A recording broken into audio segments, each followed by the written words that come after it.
Hi friends, ಮತ್ತು ನನ್ನ YouTube mini ಬ್ಲಾಗ್ಗೆ ಸ್ವಾಗತ. ನಾನು ನಿಮ್ಮ ಧನು. ಇವತ್ತು ನನ್ನ ಕುಕ್ಕಿಂಗ್ನ ಫಸ್ಟ್ ವೀಡಿಯೋನ ತೋರಿಸೋಣ. ನಾನು ಯಾವ ಸ್ಟೈಲಲ್ಲಿ ಅಡುಗೆ ಮಾಡ್ತೀನಿ ಅನ್ನೋದನ್ನ ನಿಮಗೆ ತೋರಿಸೋಣ ಅಂತೇಳಿ ಬಂದಿದ್ದೀನಿ.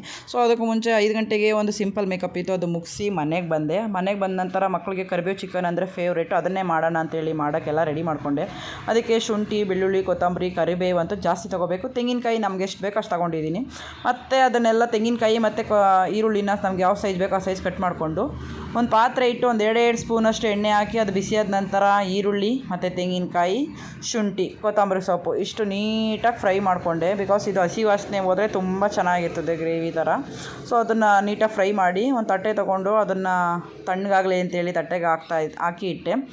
ಆ ತಟ್ಟೆಗೆ ಹಾಕಿದ ನಂತರ ಅದೇ ಪಾತ್ರೆಗೆ ಇಟ್ಟು ಆಯಿಲ್ ಹಾಕ್ಕೊಂಡೆ. ನಮ್ಗೆ ಎಷ್ಟು ಆಯಿಲ್ ಬೇಕೋ ಅಷ್ಟು ಆಯಿಲ್ ಹಾಕ್ಕೊಂಡು ಕರಿಬೇವು ಒಂದು ಇಡಿಯಷ್ಟು ಕರಿಬೇವು ತೊಗೊಂಡಿದ್ದೆ ನಾನು. ಬಿಕಾಸ್ ಕರಿಬೇವು ಚಿಕನ್ ಆಗಿರೋದ್ರಿಂದ ಕರಿಬೇವು ಜಾಸ್ತಿ ಆ್ಯಡ್ ಮಾಡಿಕೊಂಡ್ರೆ ತುಂಬ ಚೆನ್ನಾಗಿರ್ತದೆ ಟೇಸ್ಟ್ ಅಂತೂ. ನಾನು ಕರಿಬೇವು ಜಾಸ್ತಿ ಹಾಕ್ತೆ. ಮತ್ತು ಕರಿಬೇವು ಫ್ರೈ ಆದ ನಂತರ ಚಿಕನ್ ಆ್ಯಡ್ ಮಾಡಿದೆ. ಚಿಕನ್ ನಮ್ಗೆ ಎಷ್ಟು ಬೇಕೋ ಅಷ್ಟು ತೊಗೊಂಡಿದ್ದೀನಿ. ಸೊ ನಿಮ್ಗೆ ಎಷ್ಟು ಬೇಕೋ ನೀವು ಅಷ್ಟು ತೊಗೊಳ್ಳಿ. ಅದಾದ ಬಳಿಕ 2 ಟೊಮೆಟೊನ ರುಬ್ಬಕ್ಕೆ ಹಾಕಲಿಲ್ಲ, ಚೆನ್ನಾಗಿರಲ್ಲ ಅಂತೇಳಿ ನಾನು 2 ಟೊಮೆಟೊನ ಕಟ್ ಮಾಡಿಕೊಂಡು ಒಗ್ಗರಣೆಗೆ ಹಾಕಿ ಉಪ್ಪು ಮತ್ತು ಟೊಮೆಟೊ ಚಿಕನ್ ಇಷ್ಟನ್ನು ಫ್ರೈ ಆಗಕ್ಕೆ ಬಿಟ್ಟೆ. ಫ್ರೈ ಆದ ಬಳಿಕ ಇದು ತಣ್ಣಗಾಗಕ್ಕೆ ಇಟ್ಟಿದ್ದೆ ನಾನು.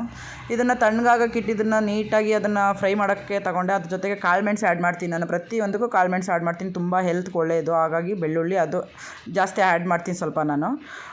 ರುಬ್ಬಕ್ಕೆ ಅದು ರೆಡಿ ಮಾಡಿಕೊಂಡೆ. ಮತ್ತು ನಾನು ತೇಜು ಮಸಾಲ ಜಾಸ್ತಿ ಯೂಸ್ ಮಾಡ್ತೀನಿ. ನಾನು ಯಾವುದೇ ನಾನ್ ವೆಜ್ ಐಟಮ್ ರೆಡಿ ಮಾಡ್ತೀನಿ ಅಂದರೆ ನಾನು ತೇಜು ಮಸಾಲ ತುಂಬ ಅಂದರೆ ಚೆನ್ನಾಗಿರ್ತದೆ ಇದು. ಸೊ ನಾನು ಅದೇ ಪ್ರಾಡಕ್ಟ್ ತುಂಬ ಜಾಸ್ತಿ ಯೂಸ್ ಮಾಡ್ತೀನಿ, ತೇಜು ಮಸಾಲನ. ಸೊ ನೀವು ಯೂಸ್ ಮಾಡಿ, ತುಂಬ ಚೆನ್ನಾಗಿರ್ತದೆ. ನಂತರ ರುಬ್ಬಕ್ಕೆ ನೀರು ಎಷ್ಟು ಬೇಕೋ ಅಷ್ಟು ಹಾಕ್ಕೊಂಡು ರುಬ್ಬಕ್ಕೆ ರೆಡಿ ಮಾಡಿಕೊಂಡೆ. ಮಿಕ್ಸಿ ಜಾರ್ಗೆ ಹಾಕ್ಕೊಂಡು ಅದು ರುಬ್ಬಿ ರೆಡಿ ಆಯಿತು. ಅಷ್ಟೊತ್ತಿಗೆ ಚಿಕನ್ನು ನೀಟಾಗಿ ಫ್ರೈ ಆಗಿತ್ತು. ಸೊ ರುಬ್ಬಿರೋ ಮಸಾಲಾನ ಚಿಕನ್ಗೆ ಆ್ಯಡ್ ಮಾಡಿ ನಮಗೆ ನೀರು ಎಷ್ಟು ಬೇಕೋ ನನಗೆ ಎಷ್ಟು ಬೇಕು ನೀರು, ಸ್ವಲ್ಪ ನಾನು ಮಧ್ಯಾಹ್ನಕ್ಕೂ ಸಾಂಬಾರು ಬೇಕು ಅಂತೇಳಿ ಒಂಚೂರು ನೀರು ಜಾಸ್ತಿನೇ ಹಾಕ್ಕೊಂಡಿದ್ದೆ ನಾನು. ಸೊ ನೀರು ಜಾಸ್ತಿ ಹಾಕ್ಕೊಂಡು ಅದು ಫ್ರೈ ಆಗೋ ಸ್ವಲ್ಪ ಕುದಿಯೋಕ್ಕೆ ಬಿಟ್ಟೆ.